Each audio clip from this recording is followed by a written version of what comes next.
Is Elden Ring the best game ever? After spending 124 hours into this game, I can safely say that Elden Ring is one of the best games I've ever played. From its massive open worlds to the deep mechanics, everything about this game was executed extremely well. Hey guys, it's your boy Rift, and today we'll talk about why Elden Ring is the best game ever, in my opinion of course. Just to briefly share with you all my top 5 games of all time.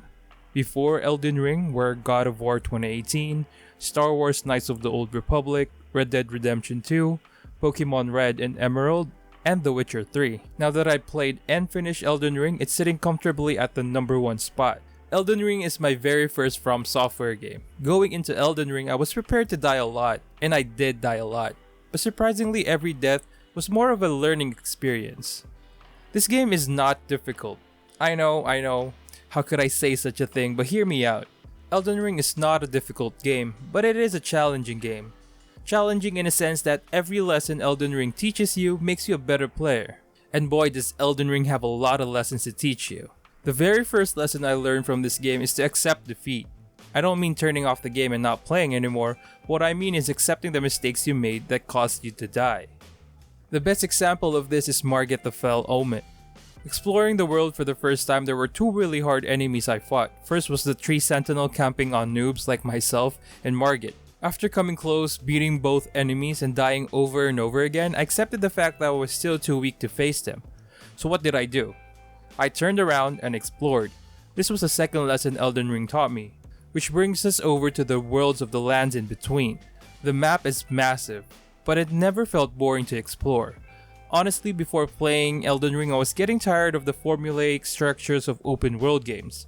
The best example of that is Assassin's Creed Odyssey. I literally had to drag myself just to finish this game, and after finishing Assassin's Creed Odyssey, I took a 2-week break from playing any video games because I was just burnt out.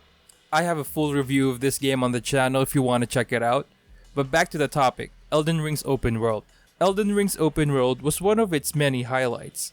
From what I know, a lot of people give credit to Breath of the Wild. Now I can't speak for that because I haven't played Breath of the Wild yet, but from what I can see, the structure of going where you want to go was present in both Elden Ring and Breath of the Wild. This structure of open world is the reason why it was so fun to explore the world, not to mention how atmospheric every new location in Elden Ring is, from Nokron the Eternal City, to many of the underground sections, to Caelid's intimidating atmosphere, to the mysterious lakes of Lernia. The best part of the locations in Elden Ring is the stories they tell. Now story-wise, I've seen people make videos saying that the storytelling of Elden Ring is bad, but in my point of view, this style of storytelling fits the narrative of the game perfectly. Most of the main story of the game is slowly revealed to you by the NPCs you come across throughout the game, but there is always this sense that you don't know everything that's happening in a deeper sense, unless you look deeper into the game's lore. And most of the lore in this game is well hidden. You'll find some lore from armor and weapon descriptions, from the subtle hints hidden in between the lines of the NPC's dialogues. And for me, one of the best things about Elden Ring's story is that a lot of it is up to the player's interpretations. This type of storytelling can go 2 ways. It can go really bad where the player ends up not caring about the story at all, or it can go the other direction where players want to dig deeper to understand what really is happening around the lands in between. And while Elden Ring executed their story masterfully, I'd spent days reading lore about Elden Ring and watching videos on Elden Ring's story and lore, and it's so deep and interesting to follow, and a lot of us are just scratching the surface of the lore in Elden Ring. From the dragons to the greater will, to the tarnished, the demigods, and the gods. Now if we're talking about Elden Ring, we'll have to talk about the in-game mechanics. Combat-wise, I was able to get the hang of the combat of this game pretty quickly, but mastering it was another thing.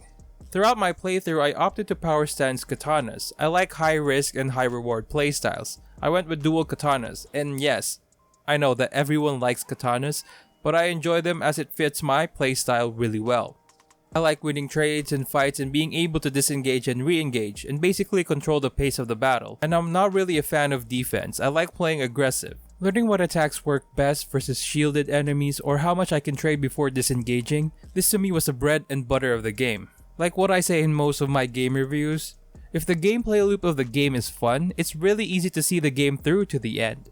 And boy, the gameplay loop is really addicting. Learning what bosses are weak to and learning their patterns and how to fight elite enemies was really addicting. Now earlier I mentioned that the game is not hard but challenging, and it's best shown here in the combat of Elden Ring. Most of my deaths were because of gravity and normal or elite enemies. Some bosses on the other hand were pretty easy compared to the dungeons I had to go through to get to them.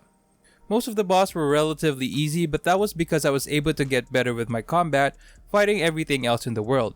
And when I got to the bosses, I would be able to combine all the mechanics I learned from fighting everything else, making the boss fights manageable. Another lesson Elden Ring taught me is patience. This was a lesson I learned early on. Most of the time when I was fighting world bosses early on, it would be really difficult because I would just rush in and try to slash my way through the world boss, and I would just end up dying. Being patient and learning when to trade won me most, if not all, of the boss fights I had to fight. Speaking of world bosses, this was another highlight of the game.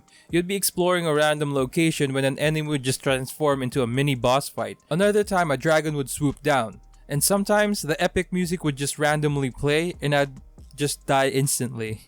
A lot of the world bosses were fun, mainly the Knight Cavalry and the dragons, though most of them became repetitive in a sense that when you learn how to beat most of them, the other world boss encounters would turn out the same. Like that cat thing in most Catacombs, where they were pretty annoying the first few times, but by the 4th or 5th time, it was more of, oh no, another one of these cat things. Even though this got repetitive, this was also a good thing, in a way, because the world bosses were always a fun challenge to test how strong you are for the new region that you're currently in. Another thing that got repetitive, at least in the beginning, were the Catacombs. Most of the Catacombs in the early sections of the game were straightforward. Find a lever to the big door and fight the boss in the end. Now this again, though it got repetitive, it did have its payoff. In the later Catacombs in the game, when you got to the gimmick Catacombs, where it would make you feel that you were going in circles, the first time I went through one of them just blew my mind. And this is just another example of From Software's excellent execution of this game. Because when you enter the catacomb during the early stages, you'd be in this mindset that you just have to find a lever and that would be it. And then you find the later catacombs and then they'll just catch you off guard. There's always some sort of trick up a FromSoft sleeve, making even the repetitive things in this game very interesting. One thing that I did struggle on in the beginning was leveling up. Most RPGs would have different ways to level up your character, like in The Witcher 3 or in God of War 2018.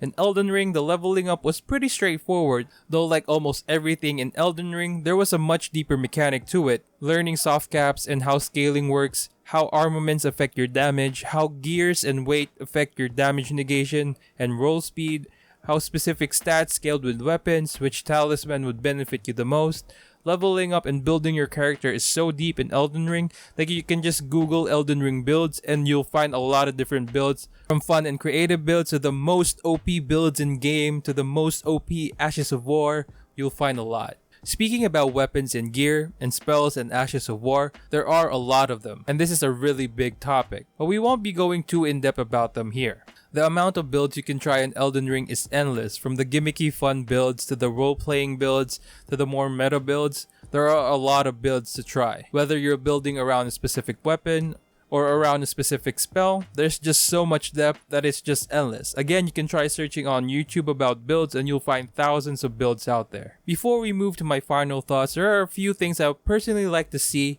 added to the game. This will be my personal opinion, so you may disagree or agree, but here they are. First, I would have liked to have had a journal in-game. Not something that would give you all the information you need from the characters or quest lines. A journal just to keep track of what NPCs told you. It would have been nice to have that, something to reread some of the dialogue shared to you by the NPCs. Second, it would have been cool to have a favorite set. What I mean by this is the ability to save a specific fashion you made with armor and gear you get. You can mix and match different armors and have that saved so that if you want to roleplay a specific build or with boss armor, you can just go to Grace and select that set you have favorited. If you got this far into the video, consider subscribing. We're trying to reach 500 subs, and also like the video, it helps the channel and me a lot. Let's move over to my final thoughts. Elden Ring is at the top of my best games list of all time, and I firmly believe that Elden Ring will stay at the top of my list for a long time.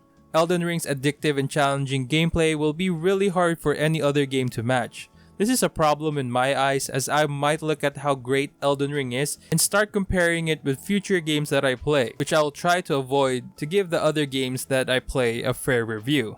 Learning all the lessons I learned while playing Elden Ring made me realize that Elden Ring was teaching players how to beat the game, and this type of interaction with game designers and players is seen very rarely. Most games today like to hold the player's hand to guide them on what they should do first and where to go next. In Elden Ring, the game teaches you what to do. It doesn't point you on where you should go right now to progress to the next area, but it guides you in the slightest of ways, like a slight tug or push, but it never holds your hand in any way. And this structure is refreshing and amazing. Spending 124 hours into this game was the best 124 hours that I spent in any video game. The satisfying and rewarding feeling of beating an area and winning a boss fight was so satisfying that this might be the only game that I want to go through again and again. So, is Elden Ring the best game ever? In my book, it is, and will stay there as the best game that I've ever played for a long while. I encourage anyone that is thinking about getting this game to go buy it and play it. This game will be challenging, but it will also be the most rewarding video game you'll play. That's gonna be it for me today, you guys. I hope you liked the video. If you did, press that like button. It really helps me a lot and the channel a lot. And also subscribe to the channel. We're trying to reach 500 subs. We're almost there and I hope we reach it. And yeah, I hope to see you guys next time. Peace out, much love, and I'll talk to you soon.